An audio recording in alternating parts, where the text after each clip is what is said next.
Hello and welcome to the first season of the Journalism Salute. I'm Mark Simon, based in the Lehigh Valley part of Pennsylvania. I'm a 1997 graduate of the College of New Jersey with a journalism degree who has worked in sports media for 25 years.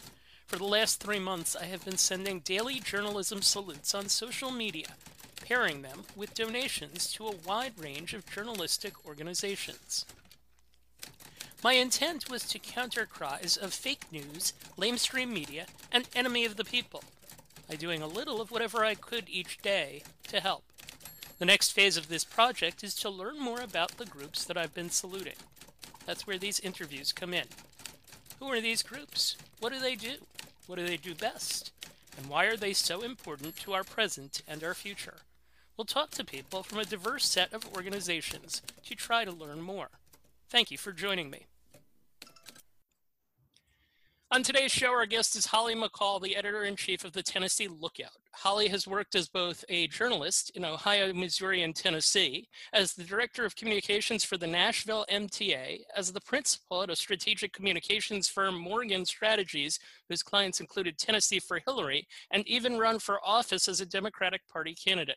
The Lookout has been in existence for a little more than half a year and covered Tennessee politics and state news aggressively as part of State's Newsroom. State's Newsroom is a nonprofit organization with 18 news outlets as affiliates and partners covering state government. Their slogan is Relentless Capital Reporting. Holly, thanks for joining us. What purpose is the Lookout serving in the journalistic ecosphere? There have been such a loss of state house coverage across the country in the last 15 years or so. You just don't see daily papers of records as they've consolidated, they've been taken over by corporations, they've cut veteran journalists. You just don't see the level of coverage. And so what we provide is a laser focus on just Tennessee policy, Tennessee politics, and how the policies that are being created at the state level affect people across the state, from rural Tennessee to Memphis to Nashville. Your background is eclectic in that it involves journalism, PR, and politics. So explain what made you want to do this, given that background. Well, just to take a step back a little bit, I've always been interested in politics and in journalism. And in college, I majored in poli-sci and I minored in journalism. And I thought I was going to be a political media person on the order of David Axelrod and James Carville before everybody knew who David Axelrod and James Carville was. And so, I had been a reporter for some time. I stepped away to go into PR because I'd frankly gotten an offer I couldn't refuse. This was in 2006, and it, gave me the ability to take care of my mother in her last few years. But, I used to tell people, man, journalism, that's the best job I ever had. I'm incredibly nosy and I like to know everything about everything. So, this position happened to fall into my lap. Chris Fitzsimon from State's Newsroom came to Nashville in January and said, we're thinking about setting this up and we hear that you would be a good editor. And so I looked around the restaurant we were in, we were having lunch, and I said, are you sure you want me? I've run for office before. And he said, well, yeah, we know who you are. Are you interested? And, I don't know anybody who wouldn't be interested. For any political junkie who is also a writer, like, what better job is there? State's Newsroom is certainly a very interesting organization. It's very widespread. It's trying to do some interesting things. It has its share of people who feel very strongly about it, both positively and a little bit on the other side. And I think that's one of the things that comes with political reporting. Can you explain State's Newsroom and what it does? Yeah, so State's Newsroom is a nonprofit, nonpartisan parent company of these 18 outlets. Truth be told, I had not heard of State's Newsroom when Chris Fitzsimon first contacted me, and I reached out to a friend of mine who had owned newspapers in Maine, and I said, what do you know about this outfit? And he said, let me call you back in 5 minutes. He called me back and said, completely legit. I know some of the people with them. I know some of their donors. And, I think these days, so many people are just wary of media in general, and anytime you see some newish outfit, come along and start expanding. In fact, the first State's Newsroom outlet was created about 2003 or 4. But yeah, I mean, people are just wary about anything that seems different, new, And as I've told people here from the time we got started, look, you can be wary now, but we're going to be around, and you will see from our reporting that we are fair. We're going to be fair. We treat everybody the same way. And so anyway, the proof is in the pudding. So I would imagine if you are a political reporter in Tennessee, where you have supermajorities in the state legislature, and you have the political background that you do, that anyone that would question state government in this day and age, they're going to face questions of bias. How do you and how does the organization generally respond to that? Well, I think that it's very fair, and that was something I acknowledged with my reporters when we first started. I did run for office as a Democrat, so I would expect there to be suspicion around me. I try to keep myself very separate in one way from the reporting operation. I will never go collecting information on Capitol Hill. I have three excellent reporters. Two, though, have both won national awards. Their credentials are impeccable. And again, I go back to what I've said when people are like, oh, Holly McCall, she ran as a Democrat. I don't think there's there's not really hiding what my personal opinions are. But I think, Mark, as you know, every journalist has personal opinions, but a good reporter and a good journalist can take their personal opinion out of what they're writing. And like you said, we've been around for 6 months. And I think if you look at our coverage, we've been fair to everybody who will work with us. Having said that, it's hard for any reporter at any outlet these days to do political reporting with a supermajority because, the Republicans in office, they don't really have to do much media. We're trying to profile candidates for the upcoming elections, and we get almost zero response from Republicans. And we just do the best we can, try to reach them across multiple platforms, and know that it is not just us in that case. Tell us about the reporters that you mentioned. You mentioned the strong credentials that they have. I always say, this is from my sports background, I always say to a coach, tell me about your team. Tell me about your team. Tell me about your reporters and their backgrounds. Well, I'm so glad you asked about that, because every time people ask me about the Lookout, I deflect from myself because I say, look, nobody's reading the Lookout because of Holly McCall. They're reading it because of my reporters. So Anita Wadwani has been with the Tennessean. She was with the Tennessean for almost 20 years. She's got a master's in journalism from Berkeley, and she's got an undergraduate degree from Columbia. But she is one of those very fearless reporters who has won a couple of several national awards. One for covering sexual harassment at the University of Tennessee Athletic Department. She's been named like the South Asian Reporters Association, or the Asian Reporters Association has given her awards. She's gotten awards in the state of Tennessee, and she is a investigative reporter. Nothing makes her happier than going down a rabbit hole. And I found with Anita, like, she will tell me she's thinking about something, and in a couple of weeks, a great story bursts forth from her, like Venus rising from the sea. So I've got her, and then Nate Rao is my second senior reporter. I've known Nate and Anita both for over 10 years, and Nate was the first person I talked to when I found out about this launch, and literally sat him down, took him out for a beer, and said, I will not do this without you. So you just figure out what it's going to take to make you work. And Nate originally started as a sports writer, but he is, for a young guy, he's a consummate old school journalist. I think he eats, sleeps, and breathes reporting. He's good at investigative. He can still write a heck of a sports story. He's covered the music business. He's got some of the best sources in the state of Tennessee, and he's thinking about journalism from the moment his feet hit the ground in the morning. And then I've got a young reporter named Dulce Torres Guzman, and I fell in love with her writing about 5 years ago. She'd written a freelance piece for the alternative paper in Nashville, and it was about quinceañeras. And her writing was just so beautiful. I literally fell in love with it. She has been on my mind ever since then. And she brings a voice that is woefully lacking in journalism. I think there are not enough reporters from minority backgrounds. She's born in America, grew up here, but her family is Mexican by heritage, and she speaks Spanish. And I think she gives us the ability to cover Tennessee's growing immigrant community in a way we couldn't otherwise. Let me transition off that to asking about how you've covered certain things. And since you brought her up, how have you covered minority issues, social justice issues? One of the first stories she did, we had heard about a coronavirus outbreak in a rural East Tennessee county.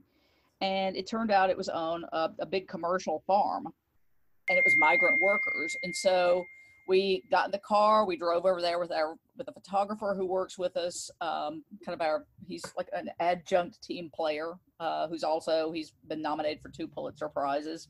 But we drove over there, and she got out of the car, and she was the only person who could communicate with these guys. And it turned into a really fantastic story about the fact that migrant workers come into the country. Their passports get collected. They are literally at the mercy of their employers. And in this case, every single one of the men working on this farm had tested positive for coronavirus.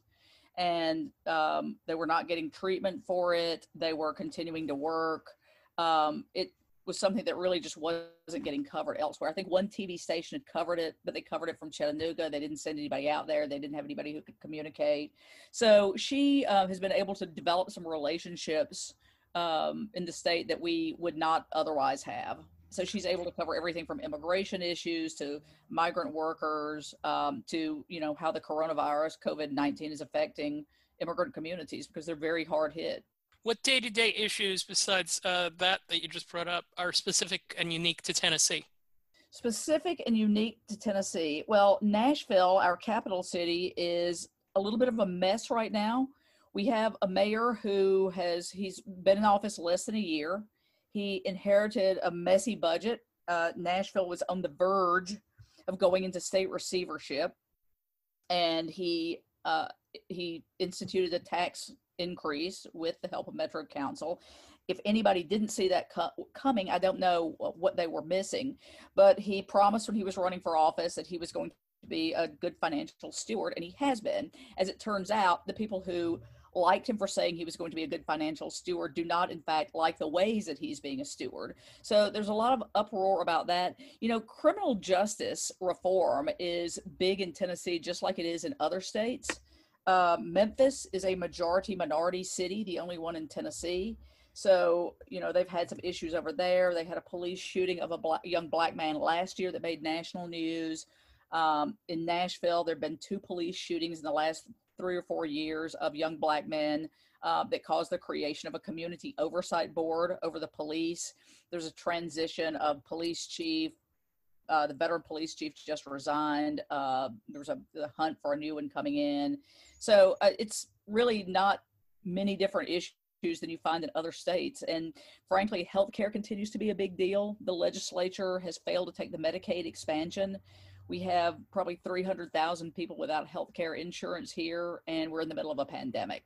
That transitions into another topic. In one of your neighboring states, Mississippi, the Mississippi Free Press is a very strong watchdog on the governor in that state, Tate Reeves. I actually know the editor-in-chief there, and she's done a fantastic job with that. And I imagine it's very stressful and very challenging. I would imagine it's similar in Tennessee, trying to cover the governor there, Governor Bill Lee. How have you covered him? Well, it's physically tough right now because we're in the middle of a pandemic, but we do try to hold him accountable. And as a matter of fact, the 3rd day we were in existence. So we launched on May 6th. And on May 7th, the aforementioned Anita Wadwani called me and she said, I just found out that that the governor has okayed releasing personal information, addresses, names, etc., of people who've tested positive for COVID to law enforcement. Do you think that's a story? And of course, day 2, my eyes bugged out of my head and said, yes, it's a story. So she writes this story on the 3rd day of our existence. It goes live at 6:00 in the morning, and it had 54,000 page views. Other media outlets were saying, wow, this outlet is small but mighty, and look at this story. It became a statewide story. Everybody else followed us on it. And so we've got, like I said, it falls to people like Nate and Anita and their sources in state government just to try to stay on top of what he's doing. Anita's working on a story now about some of his executive orders, which I don't believe anybody has covered yet, but he's issued, I think, 40-something executive orders since March, and there's no comprehensive rundown of what's going on. So, we do the best we can trying to keep an eye on what he's doing. And we got some very solid press corps members here, but we try to cover issues that they are not covering. Can you explain the story about COVID reporting and bars that made national news that turned out not to be a story? I saw that one the other day and realized that that was necessary to bring up here. Yeah, and I appreciate you bringing that up because it's been, I mean, that has been a huge, Nashville is a town that is not dependent on tourism, but the tourism industry does make up a large part of our economy. And in particular, there is a portion of downtown Nashville known as Lower Broadway, and that's where all the quote honky tonks are. Everything from these old school bars like Tootsie's Orchid Lounge, where Patsy Cline and Hank Williams used to hang out, to you've got the Kid Rock's big ass honky tonk and, you know, country music. And it's almost like a country music version of Bourbon Street, if you can imagine that. And people were packing into these bars. It's a big place. Bachelorette parties come. And so early in the pandemic, when the Mayor John Cooper was looking at what to do to try to, you know, flatten the curve, he shut down the bars. And some of these bar owners were very supportive of him when he ran for office, by the way. And it's kind of one of that deal with the devil thing. They were supportive of him when they ran because they thought he was conservative. But as soon as he does something that he thought would be in the best interest of public health, they, you know, went nuts. And so Nate Rao had been kind of following this for some time. And in mid to late July, he started talking to the mayor's office and said, you know, like, really, how many cases have you traced back to bars? We were talking about contact tracing. So he did this story August 4th that said, hey, there really have not been many cases. There have been 80 cases traced to bars, but they're closed and people are losing jobs and blah, blah, blah. So less than a week ago, the Fox outlet here, it was Wednesday, it was on their 9 o'clock news, had this story about there aren't many cases traced to bars and the mayor's been hiding it and there's a cover up. Well, I live on Twitter, so I see it on Twitter, call Nate. I sent an email to the Fox station. I said, look, your story's not true. They're not hiding anything. We did this story August 4th. Never did get a response from them, by the way. And then it turned into this national brouhaha where you've got our Republican elected officials, Fox News nationally is talking about how the mayor was trying to hide numbers because he wanted to kill small businesses, which it finally came out that, yes, actually we had covered it. To say nothing of the fact, this is my sidebar, that is absolutely ludicrous for anybody to think that the mayor of the city would do anything intentionally to harm, you know, one of our biggest revenue generating industries. So anyway, finally, Fox 17 did retract the story. The reporter is still working there. And it had gotten picked up by some pretty big people.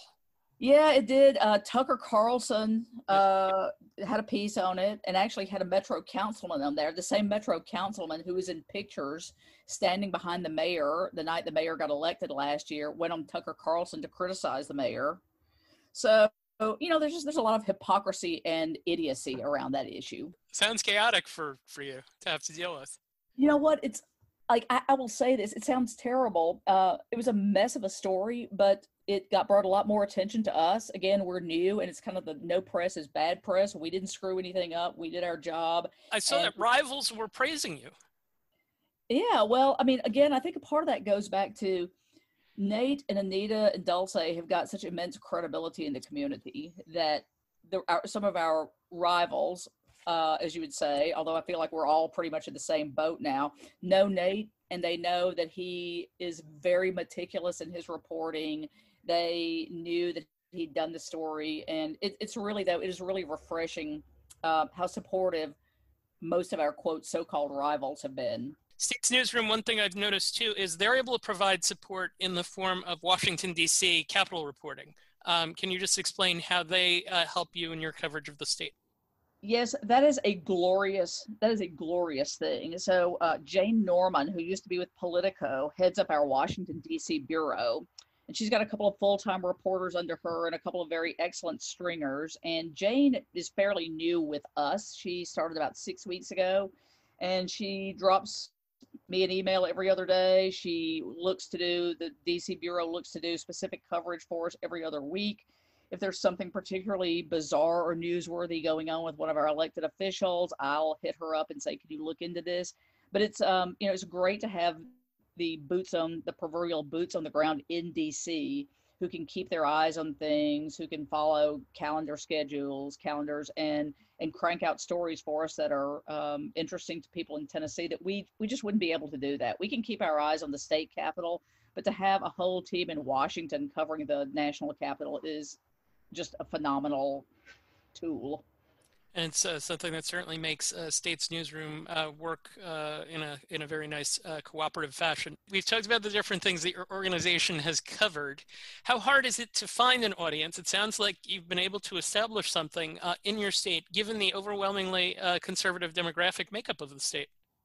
Well, I think there's a great hunger for more policy and politics coverage. There are some great reporters, for instance, at the Tennessee and the Gannett Daily Paper of Record in Nashville. The Commercial Appeal has got some very fine reporters, the Knoxville News. So they're great reporters, but everybody is, as you know, these days overworked, underpaid. There's a dearth of coverage. Even reporters who desperately want to cover this have so much on their plate. So there has been a refreshing, I think, hunger for this type of in-depth coverage. And we plan to stick around for a while. We're making our 5-year plans, and we've had, I think, a great deal of success in our first 6 months, and we've set a standard that we've just got to keep living up to. One other question about coverage: how do you balance your news coverage versus your op-ed and opinion pieces? Well, there are always people who want to write commentary, and we certainly do not publish every commentary we get. In some cases, I have reached out to organizations or people that I thought had a strong voice that needed to be heard. But we've also had a columnist for a former, he used to be a columnist for the Alt Weekly here in town. He stopped writing for them, I think, 3 or 4 years ago. And he said, "Hey, I'm looking for an audience. Are you interested in having me?" His name is Bruce Barry. He actually is married to a former mayor of Nashville. He's a professor at Vanderbilt University. He's unabashedly liberal. And every time I print one of his columns, I get a message from somebody saying, "I just can't read you if you publish Bruce Barry." But then they email me again the next time he writes and says, "If you keep publishing Bruce Barry, I won't," So it's, we try to have a couple of columns a week because those are interesting. And, I would say our commentary tends towards progressive and our news is straight, but we've also had a representative from the Beacon Center, which is the libertarian think tank, write for us. And if people make sense and are bright and are not propagating outright untruths, I will entertain what they've got to say. The state of politics across the country is knocked down, dragged down, outright brawling at this point. The coronavirus certainly makes things extraordinarily difficult to do just about anything in this day and age. So with that in mind, where do we find the good news in what your organization is providing? Is there anything positive? Well, you know what? Like, I'm a glass half full person, so I think there's always something positive to report. Although I'm trying to think about what it might be. I hate to sound like I'm hung up on this. I do think there's always good news. I think there's a little bit of across the aisle work on some of the coronavirus. The governor, I have been pretty critical of this governor. We grew up in the same town, and it's been disappointing to see him offer no guidance to city and county officials. But it is refreshing to see how many county mayors and city mayors have worked with each other to make decisions and get on the same page. And they're not necessarily, even though they're technically nonpartisan, you kind of have an idea what everybody's politics are. And some of these mayors aren't in the same political party or would not count themselves in the same political party. And it's been refreshing to see them work together across county lines to keep people safe. You mentioned the large numbers of people who had read certain stories early on with your group. What other indicators have you seen that made you think that this is going to work as a news outlet long term? We have not solicited contributions since we've been in existence, but we are a nonprofit, and I always get excited when I see a donation come in from someone. It has personally been gratifying to me to see some of the, I hate to use the word dinosaurs, but some of the old school journalists around here. For instance, There was a guy when I was a youngster in 1987, just out of college. He wrote for the Tennessean, and I revered him. He seemed like he was 10 feet tall, and he's come back into my sphere and has written a couple of columns for us. So there's a little bit of anecdotal, but also I can watch our numbers. We're not hung up on readership numbers like some outlets are, but to watch our Twitter followers notch up. We picked up over 200 new Twitter followers over the weekend after this Fox brouhaha.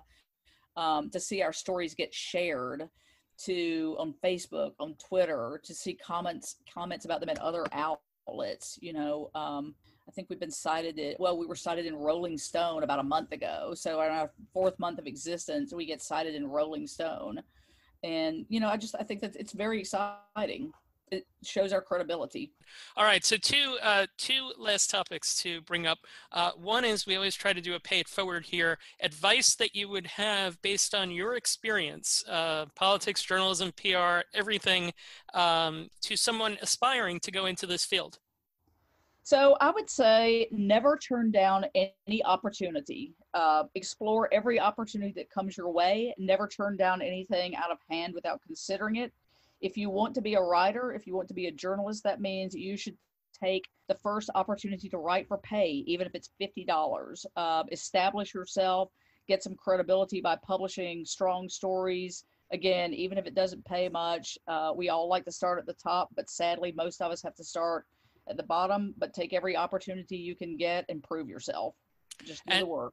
And is there an organization that you would like to salute, journalistic-wise?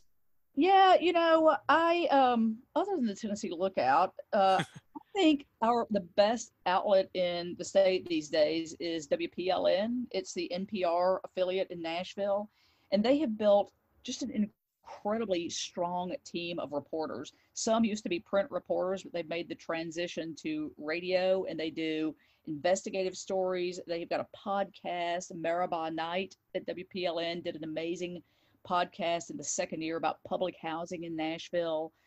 They've also got an amazing Latino reporter who's Sergio Martinez Beltran, who also does a fantastic job. And I could go on and on, but I love public radio. I love their model. I love the stories they do. And they've put together an amazing team here in Nashville. Holly McCall, thank you for taking the time to join us. Best of luck with your work. Mark, thank you so much. This has been a treat. I go back to Holly's quote. I think that there's a great hunger for more policy and politics coverage. I hope so. Covering politics at the state and local level is essential to preserving democracy. The challenge of doing it in a state with a supermajority in the state house is great. We need news organizations that can do this and do it well. We wish the Tennessee Lookout and all the other news organizations covering state government the best of luck. This is a subject we'll likely explore more than once. The Journalism Salute is dedicated to the memory of Dr. Robert Cole, known as Father Journalism at Trenton State College, the College of New Jersey. Dr. Cole impacted hundreds of students in his 33 years at the school, including some who later became State House reporters. They got their start in Cole's famous Beats and Deadlines class. Thank you for listening to the Journalism Salute. If you're interested in following along with us, follow us on Twitter at Journalism Salute, SALUT. There are more episodes to come. Thank you for tuning in.